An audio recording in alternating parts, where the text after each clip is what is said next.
Cheers, guys. Epix 911, welcome to the Sunday, August 6th, 2017 edition of VR News. Not a heck of a lot going on in VR News today. There's a few stories, not much.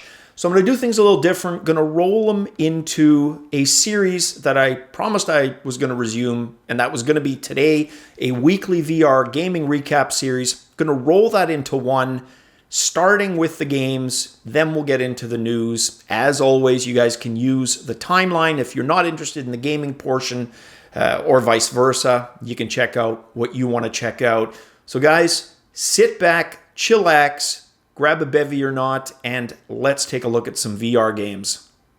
I know, but I'm going to go there, guys. Yes, absolutely still jonesing for a Mech Warrior Mercenary RPG light style game for virtual reality. I think that would be so freaking amazing. But can't hold that against Archangel from Skydance Interactive. They're not trying to be Mech Warrior Mercenary. They are trying to release a high adrenaline shooter on rails, and that's exactly what this appears to be. Released 2 weeks ago for PlayStation VR, releasing a couple of days ago on August 2nd to be precise for both the Rift and the Vive. If you take a look at the reviews on Steam, not bad. 80% of the 25 reviews that are up are positive. Yes, it's got that familiar plot line, us versus the aliens, and trust me guys, I get as freaking tired of that as anybody. But it seems to be the type of game where you just turn that portion of your brain off that has a problem with it and just sink into the action, enjoy it for what it is. What still amazes me though, guys, is that Sega, with probably the largest light gun catalog of games of any company on the freaking planet, hasn't just ported those things to VR on all three platforms. I think they do decent money. People would eat that up. For whatever reason, they haven't gone in that direction. So there you go. Archangel, $29.99 US. You can pick that up via Steam for both Rift and Vive. This next game, checking off a lot of the horror movie tropes, is Killing Floor Incursion from Tripwire Interactive. This is coming out on August 16th for the Rift. It's got the spooky house in the middle of nowhere, bizarre creatures that want to feast on you. Again, not the most original plot line. Seems to be a little bit of a trend so far this week, but the official narrative has you being a trainee of the elite Horzine security forces. You've been implanted into a neuroactive simulation. That's how they explain the VR, where you fight hordes of sci-fi style monsters. There is a story that does unfold as you fight your way through the game. Being a space geek and an amateur astronomer, there are some must-see before I die bucket list space events. Checking out the underground oceans and hopefully finding life on Enceladus or one of the other ice moons. Seeing a lander floating on one of the liquid hydrocarbon lakes on Titan. And of course, a manned mission to Mars. I would just, wow, love to frickin' see that. Any and all of those. The Mars one at the top of my list. This game, probably the second best thing to being able to go there in person based on a lot of research and data from NASA.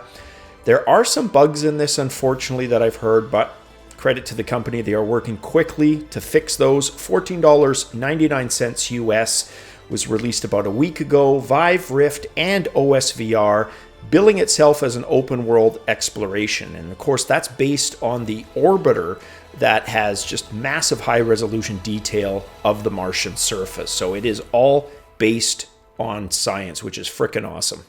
Now, despite people who haven't tried VR saying VR doesn't do multiplayer well, there are plenty of awesome virtual reality multiplayer games. Can't comment on this one. This is Neurowake from Short Fuse Game Studios. Also a multiplayer FPS in this case. Only available currently for the HTC Vive. Went into early access a couple of weeks ago. $19.99 US, but supports both standing and room scale. I don't know which of those would be better for PvP, but you can see the action here looks nice and frantic. Love the variety of weapons and I love the single and dual wield aspects. As a teenager, there were 3 puzzle games specifically, above all other puzzle games, that made me realize not only could puzzle games flourish, but they could be a successful genre in their own right. First of those, Paradroid. Second, Tetris. Third, Lemmings. Absolutely so different from each other's. Commonality, they're puzzlers, but completely different. This one from Funsoft is called Rangi, and you could throw it into that same conversation. It looks really unique, and what I love about this, you tend to have puzzle games with one type of puzzle. This one really seems to mix them up, throws in a really cool art style to boot.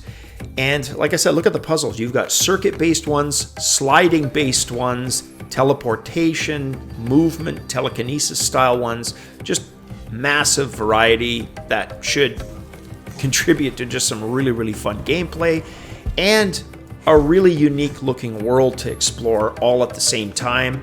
This was out August 3rd. Uses tracked controllers. You can pick it up for $9.99 US for both the Vive and the Rift. I got the name Epix from one of my favorite game companies of the 80s, Epix, who just made some awesome games, including a game a lot like They Live to Destroy called Epix Presents The Movie Monster Game, which clearly, like They Live to Destroy, inspired by Godzilla. It was pretty much what you see. Crush, kill, maim, destroy buildings, people with absolute gleeful abandon.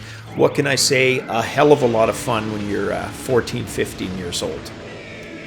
They Live to Destroy, however, well, a little bit more modern, not quite as old as you can see from the graphics. This one from developer High Voltage Software, billing itself as an action game. This is going to be available just for the Gear VR. Hopefully it comes out on some other platforms. Haven't gotten any word on if it will, but for now, if you have a Gear VR, you can pick this up. You do need a gamepad to play, but good news, it's free. I don't know if there's a catch. I don't know if there's a pay-to-play model buried deep inside, but from what I could see, at least on the surface, the game is free to install on your Gear VR. Hadn't heard about this game until viewer Roger Dyking mentioned it to me. It's called The Ranger Lost Tribe. It's a free game. Again, not sure if there's a pay-per-play kind of model buried deep inside. I haven't had a chance to dig deeper. I did look at the reviews, and they look pretty damn positive for this game. It's from developer Lighting Interactive. It's an action RPG game available for both Vive and Rift as of August 2nd, so it's been around for almost a week now.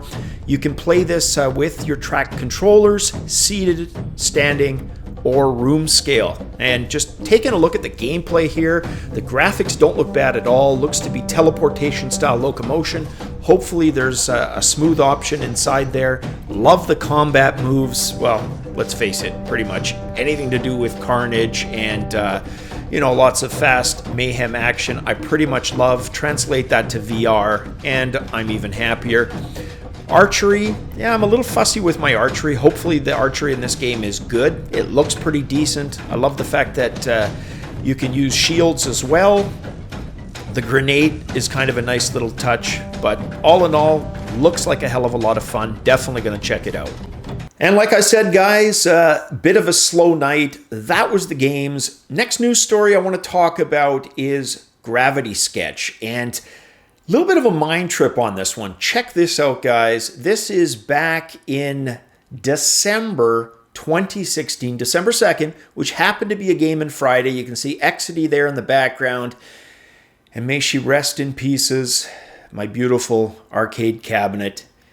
Damn it, I do miss her. Anyways, back to Gravity Sketch. We talked about it during that December 2nd episode and held out a lot of hope that it was going to be a really useful tool for industrial design. Well, that turns out to be exactly the case.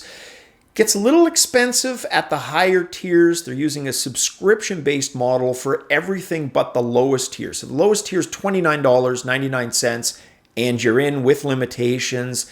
Then there's a pro version, which is $29 upfront as well, but then a $29 reoccurring monthly subscription fee. Then finally, you've got the studio version, which is $89. I think it's $10 off right now. And then monthly $99 after that. Now, supposedly very flexible. The exported OBJ files compatible with CAD programs, game engines, so stuff like Unreal, etc.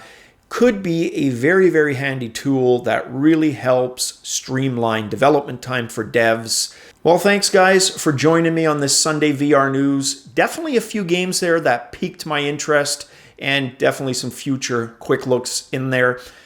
Hope you guys are having an okay Sunday. Anyone in Canada, hopefully you guys are having a good long weekend.